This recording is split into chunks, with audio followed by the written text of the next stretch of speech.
So just a feedback from that team that the debrief was very stressful, highly emotional, highly draining. We offer EAP, employee assistance, for staff members, but they tend to want to talk to each other. Everybody took full responsibility. This nurse swore the whole thing was her fault. But as you saw, there were 4 causal factors there. And my response to her when we go into these things is, do you claim 100% responsibility for the successes of your team? Well, no, we have a great team. I said, then you don't own 100% of the failure. It is shared responsibility.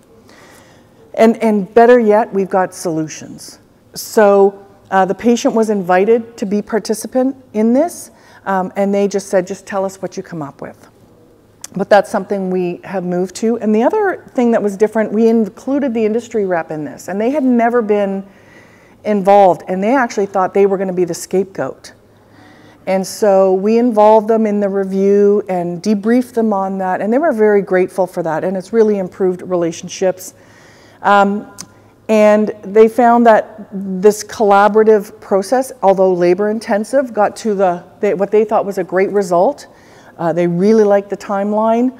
The challenge is getting everybody at the table for these reviews. It's very difficult, especially getting physicians there. The learnings were shared at the program level and at Artichoke Rounds. So what was interesting here is this team, we asked them, would you like to participate in Artichoke Rounds? Which, you know, they're intended to get to the heart of the matter, a little pun. Yeah, and so that was a bit of a challenge because they didn't want to go. They thought they would be embarrassed and shamed. Eventually they said, on the Friday before, they said, okay, we'll do it. And the whole team came. And so we'd asked the nurse to talk about her experience, and she had a really hard time talking about it. In fact, she was crying and sobbing, and her whole team came up and stood beside her. So there was 7 of them, all in their scrubs because they're in between procedures, came along with the manager, the physician came, and they all stood side by side and told the story. So interestingly, we asked for feedback after that, and this was one of the pieces of feedback we got. The story was a powerful reminder of balancing trust with safety checks, and that even high-performing teams can learn and improve from mistakes. Evident that these professionals truly care about our patients and each other. And people wanted to reach out, and so they sent emails to me to forward to the team about how brave they were for sharing and how much they've learned about accountability. And so it really, it was amazing, the outpouring of support for this nurse, and how if my mother needed a pacemaker, I would feel confident sending her to your clinic. And it was really very moving and encouraging for the staff. Excellent. I guess I didn't understand what you meant by artichoke. So Artichoke Rounds is something we've kind of came up with because we do, there's M&M rounds for the physicians and clinical staff. This is a little less technical, but it's the ability to talk about a problem, an issue. It doesn't have to be an incident, but it puts it out there in front of the staff and makes it okay to talk about failures, things that didn't go as expected, and what we can learn from them, and some of the recommendations that came out of that, and how we can play a part in supporting each other and using lessons learned. How did you get the name Artichoke? We just came up with it because the heart of the artichoke. So peeling back the layers to get to the heart of the matter. Yeah. So somebody had talked about onion rounds, and that's something they had heard of, but we talked about artichoke because we wanted the heart. So a year later, that team is stronger than ever. Their processes have improved. And although the nurse, when I took her for coffee one day and said, hey, how's it going? And talked about kids and family. And I said, and how are you doing? You know, and the eyes, she swallowed and her eyes welled up. And she said, I think I'm doing okay. You know, I get it now, and we're doing better, and our team's doing better, but I still can't believe that happened. You know, and I have a feeling that will be the catchphrase from these incidents. Just to share, it's not just us that drives this. Our directors, we do education in our incident management system and response.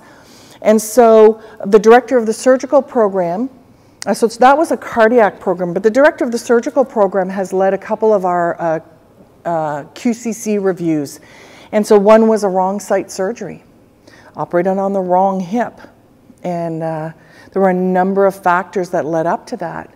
Now, fortunately, they'd only made the incision, and caught it, disclosed to the spouse of this, I think it was a 76-year-old man, and went out to the waiting room and said to the wife that, now this orthopedic surgeon had already replaced this fellow's shoulder, or done surgery on his shoulder, and they were going to replace his hip. So when he went out and said, you know, Mrs. Smith, I'm really sorry to tell you, but we set your husband up and flipped him the wrong way and made an incision in the wrong hip.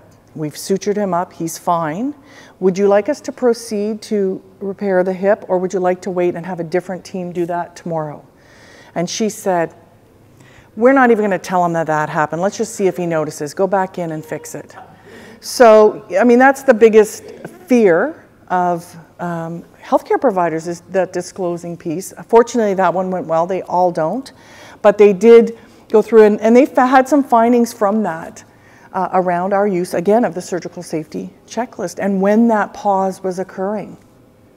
And they did the timeout when the patient was still on the bed, and then moved him to the OR table and flipped him and got him in position.